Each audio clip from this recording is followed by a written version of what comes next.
Welcome, Haley. Hi, thanks for having me. It's my pleasure. Please tell everybody about who you are and what you do.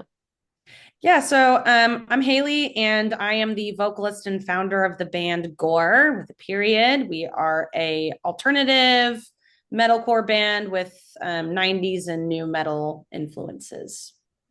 Yeah, it does have a lot of different influences in it. That's something that I like a lot about it. It's like sometimes it reminds me of um like I guess hardcore from the 90s, and sometimes it reminds me of like newer, more atmospheric stuff. So it's really neat blend. That's sick. I'm glad that it does. And what about outside of music? Are there any special projects you have or things that you're really dedicated to that are more like hobbies? Yeah, so my day job is that I'm a spacewalk engineer. That's my main job. So this is, that's my primary focus, and this comes, very close, but after. And I guess also I love to cook and clean, and I like to walk my dog, and I like to work out. My life is very boring outside of those things, and I keep it that way on purpose. Yeah, totally get it. You have to make room for such big projects. Music is definitely all consuming, no matter how much of a lid you try to keep on it. Yeah. Yep. Doesn't work like that. Um, so when did you first realize that you loved rock and metal music and you wanted to create more of that? Yeah, so that was my dad. I grew up kind of picking through all of his CDs as a kid. And the ones that really stuck out to me were like System of a Down, Alice in Chains, Rage Against the Machine. And he very much encouraged that. Like we went to a bunch of rock concerts growing up, all those listed except for Alice in Chains, I wish. But he definitely pushed me in that direction, but he kind of stayed in that realm. And then that was like my gateway. I started venturing off more into that, really got into like progressive metal in my early 20s, and then did more exploring from there. I used to be in a death metal band, so I've gotten pretty far in that journey. Nice.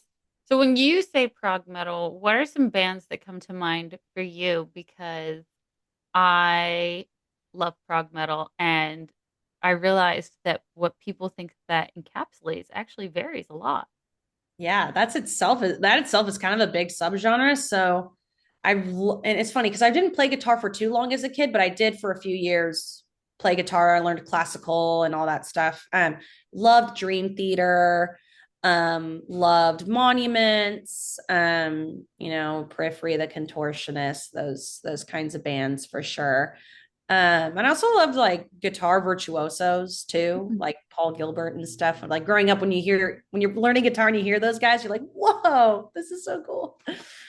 Awesome. I also love Dream Theater. I was introduced to them when I saw them open for Iron Maiden. Wow. Yeah, I didn't know they did that. it That's was so cool. good match. I think it might have been the first time I saw Iron Maiden. They opened for them. Another time when I saw them, they had Bullet for My Valentine open for them, and that was like not a good audience crossover That's because great. yeah, because it was like the young people there that Iron Maiden was clearly trying to like expand an audience, make sure they keep attracting new young people to their brand. And then the older guys that were there to see Maiden, there was no mingling happening at all. Turns out, Yeah. turns out actually opening for Iron Maiden doesn't work if you don't have some kind of crossover in your fan base. Yeah, Uh, makes sense. if your music were a movie soundtrack, what would the movie be about? Oof, man. It would probably it would be some sort of rom-com for sure, which sounds lame. But like Makes I'm sense. the kind of person that feels very intensely, but somehow also can't take anything that seriously. So it probably would be like the notebook, but like slightly funnier. I Okay. I actually think that works really well. Like, I would also say that Paramore would be a rom-com soundtrack. Yeah. Yeah. Yeah.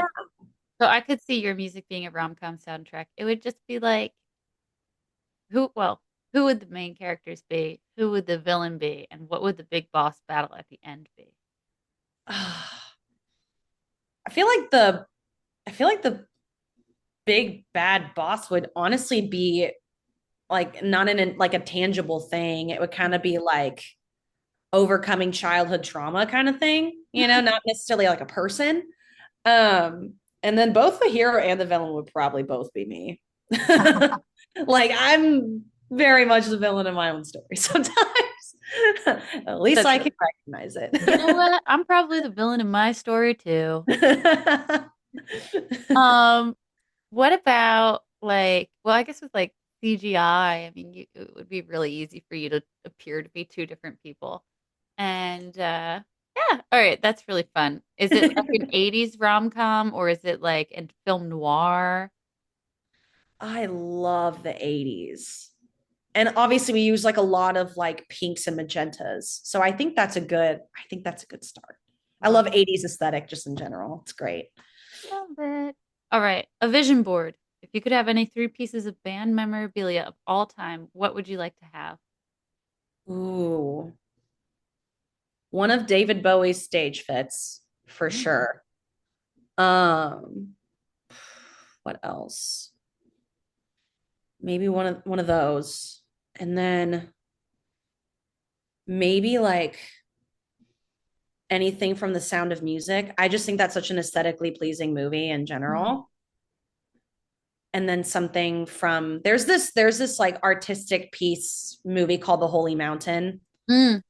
Maybe something from there too, like one of their physical media, and just take those and put them together. It's so chaotic, but it's true. Like I I think that would be like my vision board. If I could have anything, it would be from those like three artists slash pieces of art. Yeah, very cinematic, and it actually goes really well with like the prog metal and all the like atmosphere that you build into your like I would say like music or band, but it is kind of like more cinematic like that, the project that you have. So this all is making sense. So if you oh wait, okay, different one. What is a comfortable balance for you between the rock star who has curious fans and the private individual who doesn't want to share everything? I think that's still something that I'm learning. I'm very much a yes person. I'll say yes before even like thinking about whether or not I want to do something.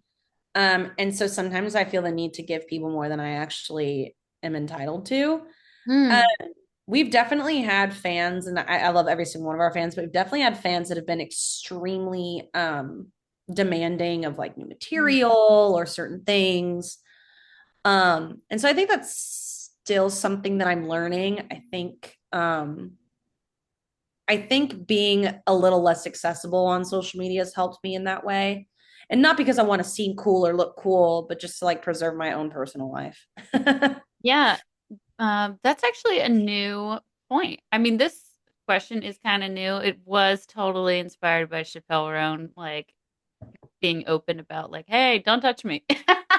Yeah. And so it's kind of new, but so it's getting a lot of really exciting answers. And demanding about material is really interesting to explore because nobody really has control over release dates because there's just too many factors going into them, like when the mixing is done, when the art is done, when the right day to release is, and like your drummer will always break their foot at an inconvenient time. And so it's like, yeah, people, I guess they sometimes don't realize unless they're also producing music that that's not really in the band's control. Like you can write, you can schedule recording, and then sometimes your recording studio has its own problem. So, Yeah, and for us it was just going through the motions of being signed, and that you especially don't have any control over. That's handled by a lot of people outside of your own self, and so like, but you can't tell people that's supposed to be an official release. So like, that was people being mad at things that they didn't understand, and Hmm. like beyond that, also like I just got done touring, and I had almost at every single show a creepy experience with a fan All right, like let's every help. single time. It's so annoying. We must help the people understand because we are having these creepy experiences. And I think that it's mostly coming from a place where they want to share love.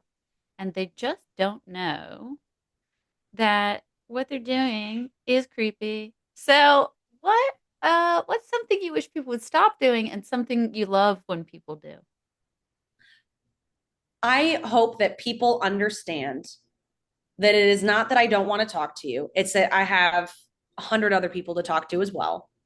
And that I really appreciate your support. And if you support me, you'll also support me getting rest and not talking for 30 hours on end, you know? And also just respecting like personal space too. Um, Nobody was like, there were fans where like I hugged them and it was, that's totally fine. I had, I had particular people like asking for my number or like asking to get me a drink and stuff like that. And that's not appropriate. I'm working. I am Mm, working, that's not asking me on a date after my mm. show isn't appropriate. That's not appropriate. Even if Yeah, I was single, that'd be inappropriate. and I think that you pointed out a good one there. The gesture of like, can I buy you a beer doesn't always land with the love that people are trying to give you because a lot of people are sober. And I don't drink when I'm singing, usually. that's another great reason. Yeah, it's really hard to keep your vocal skills where they need to be. So what's something that you love when people do and you would love to have more of that? I like it when people share their like experience of how they found us and that's definitely great. I also love seeing people sing along to the songs because I haven't none of our songs have been out that long. So seeing people like do that, I'll notice every single person that's doing that usually because our shows are still kind of small. And I'll be like, I remember you. You were singing along to everything. There was this particular guy in Denver. He was just like, oh my God, I'm so happy to be here. And he like sang along to every song. And he had Oh, this little charm. He was so cute. I was like, you're great. He was adorable. I was like, this guy truly just is so happy to be here. um Giving that energy of like I'm so happy that you are here playing but not in like a creepy way or like a demanding of my time way is mm, really great to see. yeah. So for you, do you like setting up meet and greets? Or are you the kind of person who can go right from the stage to the merch booth and start talking to people? You know, like how much time do you have at a show to spend with your fans? Yeah, that's a good question. I think I'm still figuring out that portion. Especially I'm still figuring out where my vocal limit is too, because talking does affect you can do it Mm-hmm. every day for 2 weeks in a Mm-hmm. loud setting. It can affect things. Um, we'll definitely have meet and greets at some point. We're not there yet, but I always make it a thing to go to the merch booth after our shows and talk to fans. I try not to too much beforehand. Try to mostly just warm up Mm. and stretch out and help the guys with whatever they need. So yeah, I do spend time and I go back to the merch booth and everything. I just try to keep it limited to after the show Mm-hmm. typically. Yeah, I'm super excited about this question and how it's going to help people connect with the artists they like and how it's going to make it comfy for the artists to get to know their fans and for all the artists to share this really useful information of like, some people are like, I need 30 minutes after the stage to like drink water and like stretch out the stuff. So yeah, I think it's going to be really useful for everyone. I hope. Yeah. Um, if you could pick bands for the lineup of a dream festival, anyone you want, anywhere, where and who? Alive, I'm guessing. Any. Oh. Um, it would be all over the place. It would be we'd start with some like R&B bangers to open up, right? To get everybody really pumped. Like I'd have like Bryson Tiller, Mhm. on there, just like opening everything up, which is weird because like he's way bigger than any artist I listen to. So he should probably be headlining. Um, so maybe he's headlining. I don't okay. He's in there somewhere and he shouldn't be, but he is. And then we have like Nothing But Thieves, Alice in Chains, we have Incubus. And by the way, I love Alice in Chains now too. Um, both pre and post lane. Um, who else? Oh, might throw in like a prog band in there, maybe like Protest the Hero. They got me super into like metal vocals. Hmm. I'm trying to think who else. Foo Fighters, although I guess be good press considering everything going on. But I grew up loving that band. Like that's one of my favorite bands growing up. And then I think that's it. I think those are it. Do we belong in there? No. Would it be fun? Yeah. Oh yeah, I mean at that point you can play. You just pick like whoever you love. Like, this is genre and specific. And actually, I think it's a great idea. I would like a dream festival where it's all hosted by Cardi B. She like starts That's it amazing. off, and I can imagine she would just have such a great look, because she always does really fun things with her hair and nails and like costumes. And she would like introduce every band before they came on stage. Sick. That'd be so sick. She'd be like, I don't know who this is, but have fun. Yeah, and then, yeah, totally. And then like it would be like a pier in Tokyo or something wild like that. Oh yeah, where would yours be? Ooh, I might have to steal your answer. Tokyo would be so rad. Either that or like Switzerland in the Ooh, mountains. Just get out, get all the way out there. Bring your coat, you know? yeah, I think I'd have to do a backup one in a like a South American country with a really big metal scene, which could be a couple of them, but that I don't know. I They hear always that want it's Brazil. You got to go to Brazil. right. I hear Brazil is like I mean the spot. So, which I mean is also a humongous country and everything. But there's a Brazilian city. So, let's see. Looking back, what was a big decision you made that turned out to be a great choice? Honestly, starting Gore, I had really no idea what I was doing, but I was just really sad from not being in a band anymore and not feeling like that I had as much of a purpose outside of, my job. I was just like, kind of like, I don't really know what's going on. I was having a hard time just in general in life. And taking the leap to like go do things the not death metal way, like go actually work with like producers Mm. and taking like that like industry approach to things. I think that was like the biggest step musically that I've ever taken. Um and it was the best one for sure. I feel like you have great PR management right now. Oh yeah. I have the best team ever. Yeah, because I now have just gotten a couple of new awesome rock goddesses to interview from your PR team, including you. And so, what's it like? How'd you decide to hire a PR team? Was that your label's choice? Yeah, so I already have been like internet friends with one of the girls on that PR team, Tori. Love her. You see this, hi Tori. I and so it was kind of like a no-brainer for my side. And then I was, fortunate enough that they wanted to work with us as well.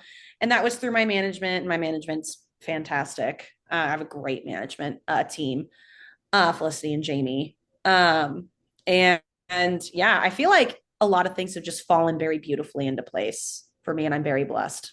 So, Yeah, Tori's doing a good job. It's great to see it. I know it's a woman-owned business, woman-run business, and oh, Amy. so good. Yeah. Love what's happening. So, all right. What does it feel like to you when your intuition is speaking? Oh man, woman's intuition. It's pretty spot on usually, and it's very loud. Um, it's like an anxiety attack. Well, it depends. If it's good intuition, then it's excitement usually. If it's bad intuition, like I'm having a bad feeling about somebody, it's like an anxiety attack that lasts for 10 days and it doesn't go Mm, mm, away.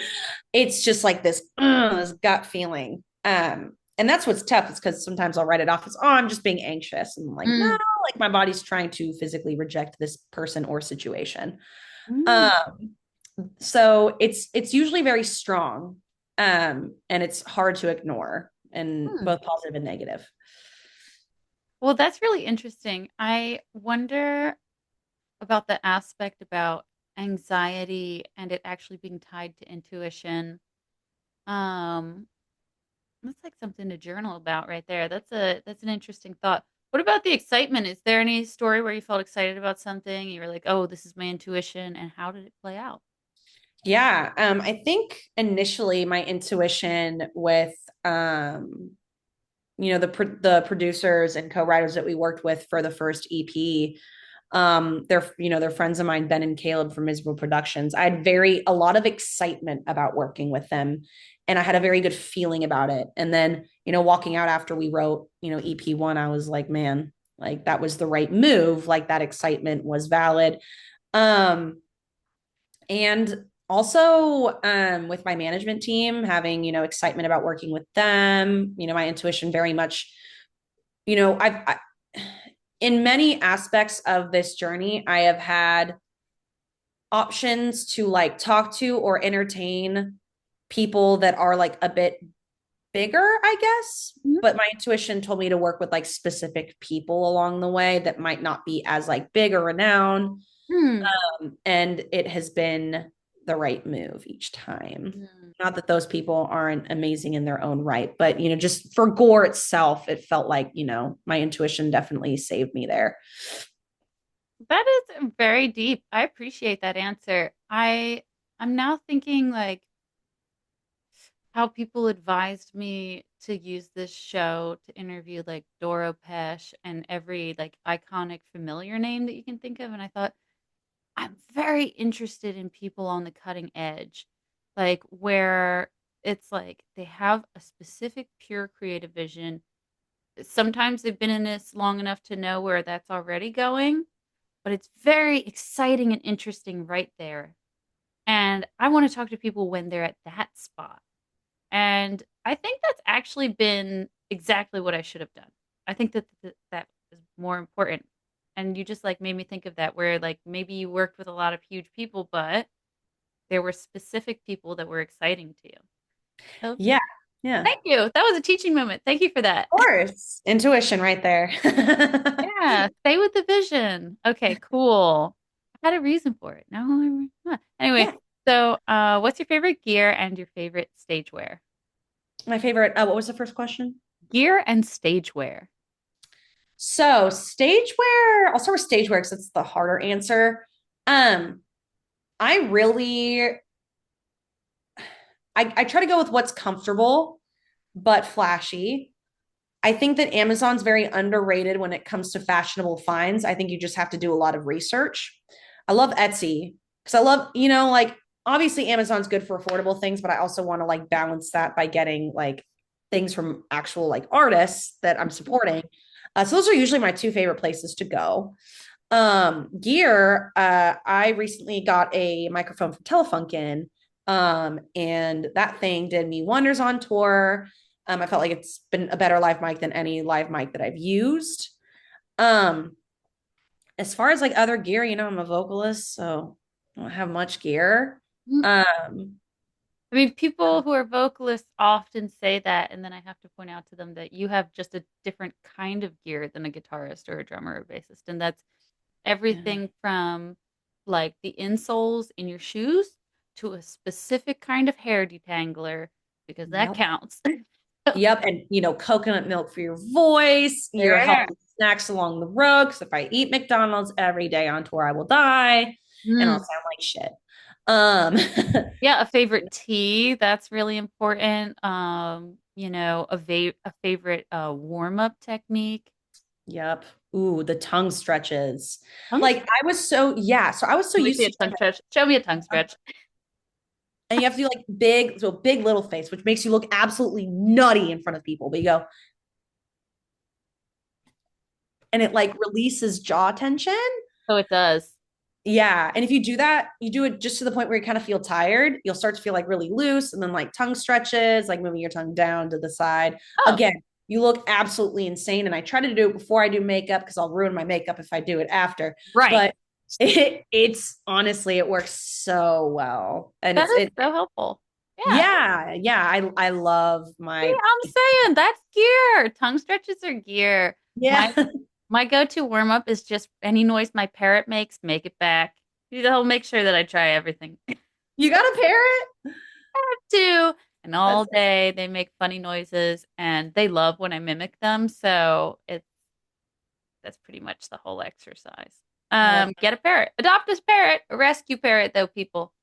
Um, yeah. so when you hit the inevitable flaming hoop in the circus, what helps you keep a positive spirit? Things like album art is not ready and drummer breaks foot. And you're in that moment, you're like, darn it, I had all these ideas and plans that are now disrupted. And then is there like a piece of advice you received or a mantra or a role model in your world? Yeah, there's a couple things. So the first one, which sounds really straightforward, but you totally forget about it when you're in the midst of all your worrying, is I'm not going to worry about things I can't control. If my album cannot be released because we're waiting on something else that I can't control, I'm not going to worry about it. I will do my part, and then after that, I will go find a different outlet, work on maybe my vision board instead, or like Mm, go work on something else that needs to be tended to. mm, um like when we were signing our label, I'm not going to sit here and like rush people. We were already moving really fast. Like, I'm excited, mm-hmm, right? Or like, oh, are we going to get the deal we want or whatever? I can't control that. mm. So I need to focus my energy somewhere else. And another thing is, I guess, remembering that I'm not that special. Sounds really fucked up, but like, there are bands that are extremely talented that have been doing this for decades before they ever broke out. Mm, Remembering that it feels like your world, so it feels very special to you, and it should, but you are just like, you are just another band right now. And so mm. you need to have realistic expectations about how things are going to go. That mindset is actually what helps me socialize because I'm like the way that I like do something or speak or appear doesn't really matter that much. Like not that. So, yeah. And then did you ever get any really good advice? um I've gotten so much good advice that it's like I have to remember all of it. I think people stressing the importance of the business side of music, as even though that's like the less sexy side. Well, all we want to do is just create and perform. Hmm. But like, people emphasizing that it is at the end of the day a job, and you will be doing a lot of things like coordinating with multiple different people that work for you, um posting on social media with silly little prompts to get people listening to your music, um figuring out logistics for tour. Like, do I need to bring towels? Do we have Planet Fitness memberships? Like, all these little tiny things that are involved in a business, running my LLC. Like, sounds like it sucks, right? But like, that is a part of owning or having a band. And I think that was really good advice that I got, was to not ignore that. Don't ignore that. Yeah.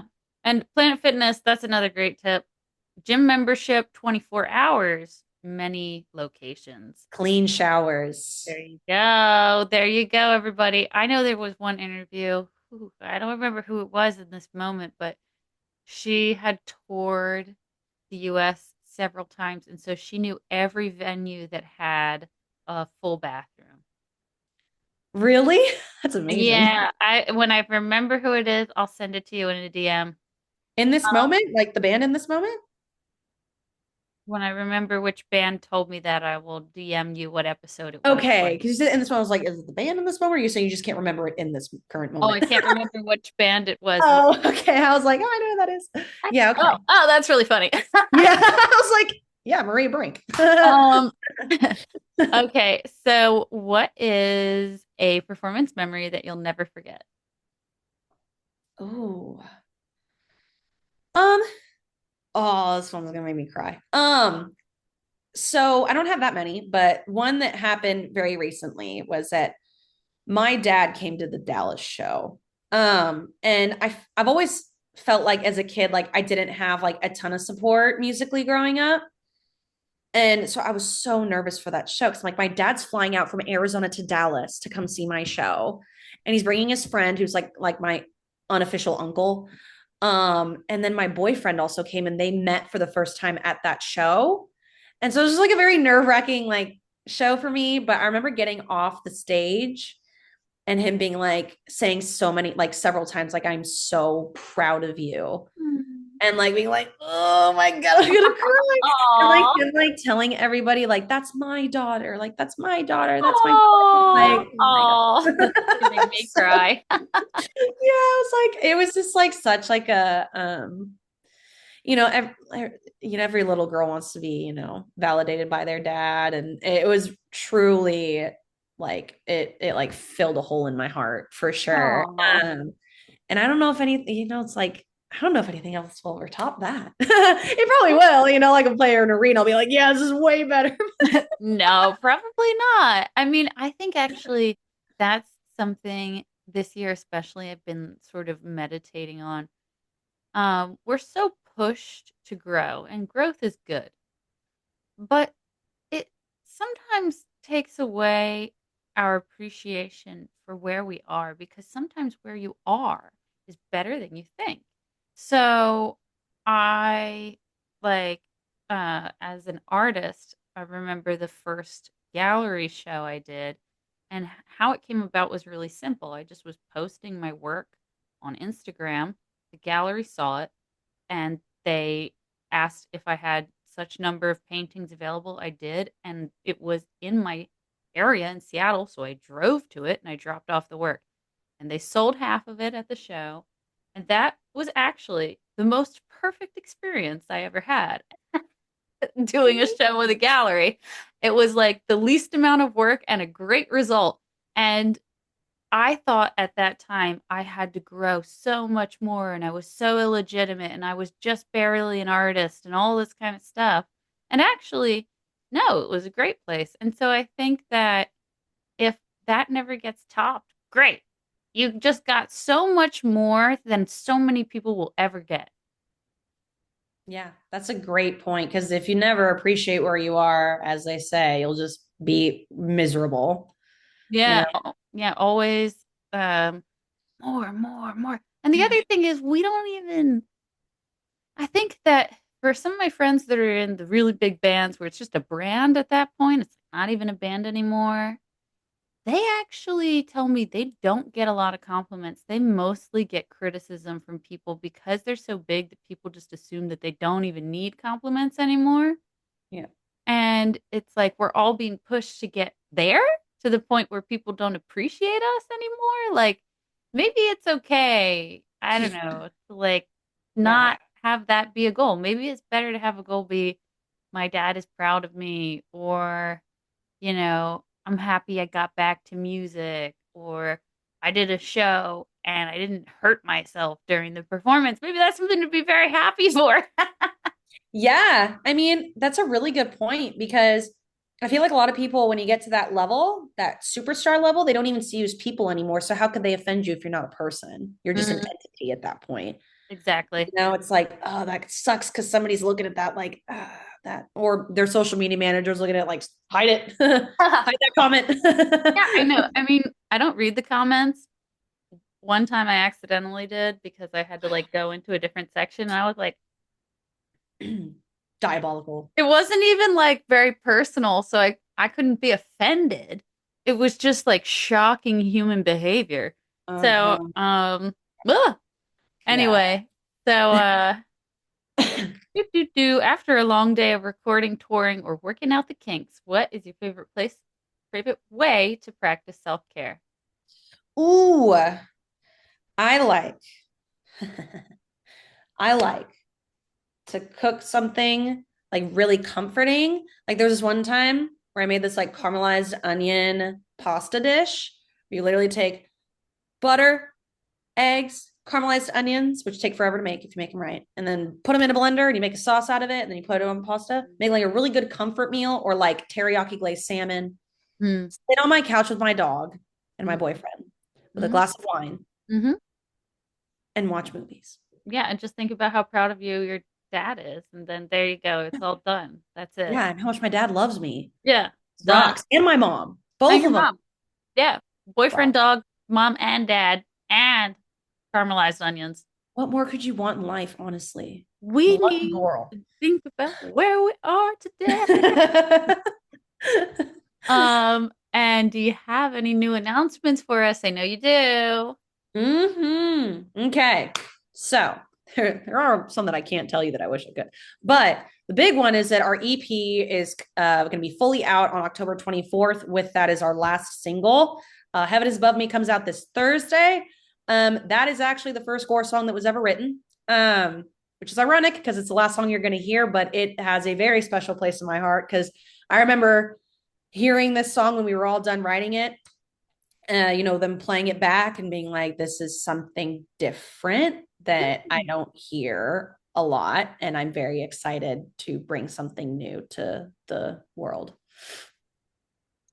Exciting. Yeah, Thursday is a big day. And I'm gonna actually try to get this episode out ASAP so that this makes sense to everybody Oh, well, listening. thank you. Um, Bumping you up in the key a little. So then, where can we listen to music? Where can we, well, oh boy, oh my God. Where can we listen to your music? How can we follow what you're doing? Yeah, yeah. You're like, man, I asked this I'm question. tired. You just like put me on autopilot. I get it. We're on all major streaming platforms. We're on YouTube. We have our visualizers there.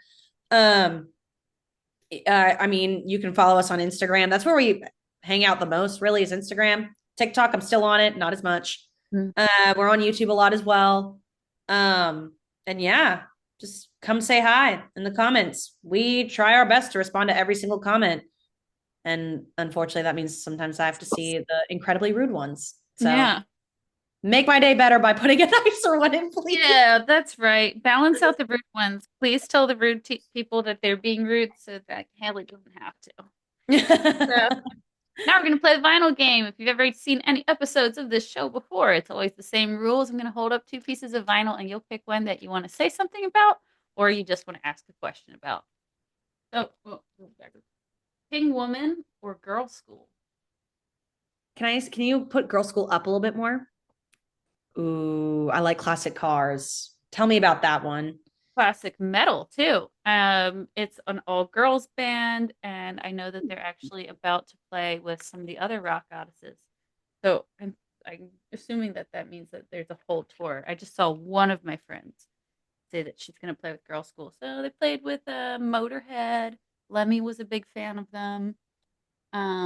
Yeah, right is actually my favorite Girl School song. Ooh. Yeah, Can't wait to listen to them. I'm about to go to the gym after this, so I'm definitely gonna listen to them while I'm yeah, working. that would be good gym music because it's got that like 80s energy and everything. Ooh, yeah. And it's got lots of attitude. Janis Joplin or a newer band from Austin called Mean Mistreater. Oh, can't bring up a vocal Janis Joplin up to a vocalist and then not say anything. Janis Joplin, Okay. Queen, huge influence for me, vocally. That voice is Oh, undeniable. And she lived in Port Arthur, which I drive through quite a bit because I live in Texas and I work in Houston. So I didn't know that. I didn't yeah, know that she lived in Texas. Uh, yeah, born and raised. oh, cool. I actually never thought about where she was from. Well, I picked these two to go together because if you like Janis Joplin and her grit, that I think is like has that Etta James quality. I also love Etta James. You will Yeah, like me too. Denise's vocals in Mean Mistreater. And And she Mean Mistreater. and she's also a Texas band, so maybe Okay, Mean Mistreater and Girl School. Mean Mistreater and Girl School. Just send me a DM if you forget later. I'll tell you what they were. Bonnie Tyler or Joan Jett. My mom will kill me if I don't choose Joan Jett. Grew up a lot listening to Joan Jett. That was like her favorite karaoke song. My mom's not much of a rock person, but when she is, it's usually like Joan Jett or Def Leppard. My parents got married to Def Leppard, so Aw, yeah, pretty tacky. I'm I just want kidding. to know, like, but which Def Leppard song, like, for their like? Hysteria, because it's a Okay. magica. Oh my Hysteria. God. Yeah. Actually, no, I have a romantic memory about the whole album, um, Pyromania, because a guy I dated took me out on his sailboat in a fjord and played that album over and over, and then And then he asked me to marry him, and I was just like, God, this is like a terrible place to ask someone that question. I feel really trapped. They know your body's at the bottom of it. I was like, well, sure. Yes. I did. That's insane. Anyway, Cher or Blondie? Cher. Mwah, chef's kiss. I got told that I sounded like her one time, and I think they meant it as an insult, and I was like, thank you. She's the epitome of slay. So Yeah. Yeah. I'm very happy for you that you got compared to Cher. She did have a very good metal moment there. Like the song "You Wouldn't Know Love." It's real metal, and she had a couple of really good metal looks. Like she had that like thong one piece thing with the fishnets. long black hair. Honestly, the amount of times I've thought about dyeing my hair black again, but I'm letting my roots grow out. My hair is very unhealthy, so I'm trying to. Just use a wig. Um, You're so yeah, I have my like panic wig too. I have two panic wigs. right. I love that. You just like put the wig on, put a hat over it so that you don't have to do all the work, just like You're for like, the day and like go live your life with a different hair color. And then you'll be like, okay, this wig is fine. All I love right. that. Burning Witches or Adele? I feel like I've heard of Burning Witches. That's about all I have to say about that. But like Adele, fun fact, we did not know if we were going to have enough songs to play our set with Within the Ruins. And one of our options was to do Rolling in the Deep as a metal cover, make it into a metal song. That'd be And do, cool. yeah, because I used to do it in my cover band back in the day. I used to have like a little cover band. Hmm. I used to play that song a lot. It's kind of in my range, so it worked. Babe, great Cool. songs, great voice. Yeah, and this album actually was like, Urban Outfitters, they got their vinyl section. And so when they did that, a bunch of newer artists started releasing on vinyl that like otherwise would not have, and Adele would be one of those artists who otherwise would not have. So her label was like, "Oh, well, vinyl is really popular now, so we're going to order hundreds of thousands of copies of this vinyl." But there was no factory that had the capacity to fulfill the order, so they sent it to as many factories as they could find, and it took so long that it actually delayed all these other bands' albums. So this is like a real like this is the monkey wrench for That's real. not very nice Yeah, or whatever. hopefully they sold them all, but I guess it's not really that big of a problem for Adele. But Yeah. that's cool though. I think that her music would be great as some covers, especially uh that song Hello. That was a good song. Yeah. Song wrongs. Oh, Pat Benatar. Going with Pat Benatar. Going with Pat Benatar. I thought this one was going to be hard for you. Kate Bush or Pat Benatar, but it wasn't. It was easy. No, no. That reminds me of my mom again. Pat Benatar. Totally makes sense to me. Yeah. Yeah. I thought you were going to pick Kate Bush because of her inventive vocals, and I was wondering if you had ever heard the song "Get Out of My House" because she's the first person to record extreme vocals in rock. She did I pig did not know squeals. that. Yeah, she's doing pig squeals and like donkey squeals on this track called "Get Out of My House." Badass. And I love her vision and like her outfits. Great. True. Pat Benatar is not in the Rock and Roll Hall of Fame because she credits her uh the fellow that she writes her songs with. I think it actually is her husband. Um or he actually is her husband. And she said, I don't want to go in the Rock and Roll Hall of Fame without him because he deserves just as much credit as I do. And so they didn't like try to induct him, so she's not in the Rock and Roll Hall of Fame. So dedicated. What a respectable woman. Like a lot more than anybody would get out of me.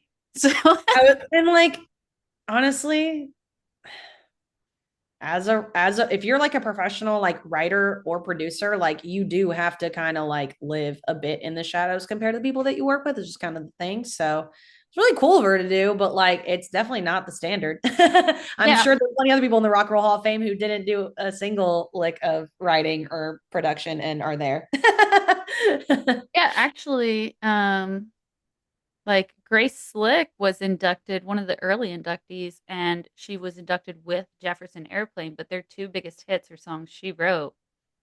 White Rabbit and Somebody to Love, and she didn't go to this ceremony. She said she didn't care. She's so hard. I love That it. is honestly so cool of her. She's so cool. She's like, Well, she just had other remarks about it, but yeah, but White Rabbit was a banger. yeah, and it had a great remix as well on this really good like spooky ghost show on Netflix. But anyway, thank you so much for your time today, Haley.